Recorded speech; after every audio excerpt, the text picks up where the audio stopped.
Mentira. Bueno, ¿cómo están, gente de YouTube?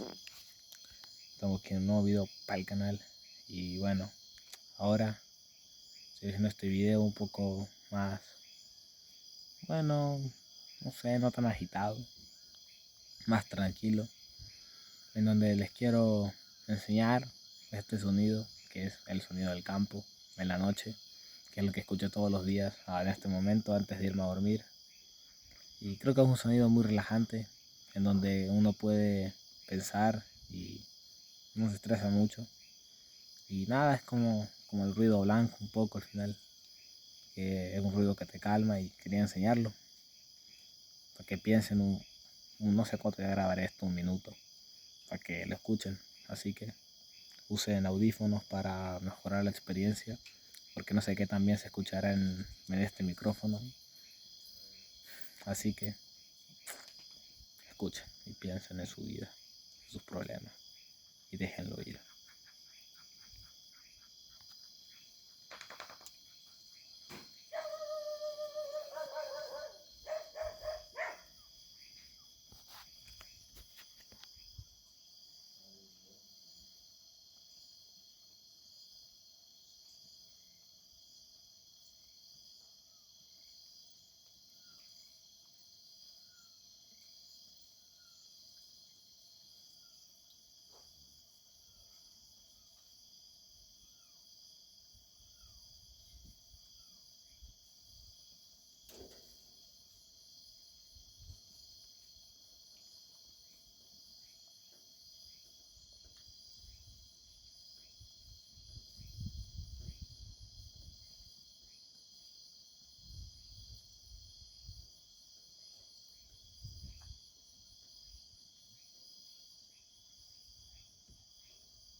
Bueno, yo creo que es un sonido bastante bueno, porque como que te conecta con la naturaleza. Bueno, al final esto es la naturaleza. Y bueno, no sé, te ayuda a pensar. Por lo menos a mí en este momento me hizo, no sé, reflexionar de lo que estoy haciendo, de mi vida, todas esas cosas. Bueno, quizás estoy muy cansado, sí. Ojalá se haya escuchado bien todos los sonidos detallados. Ojalá que se pueda escuchar bien. Y si no, igual voy a tener que subir esto. Así que, bueno, no, eso es todo. No tuve nada de tiempo, pero aún seguimos ahí. Así que ojalá hayan podido pensar algo. Y si tuvieron que pensar algo, bueno, ya tengo que acabar esto. Nos vemos.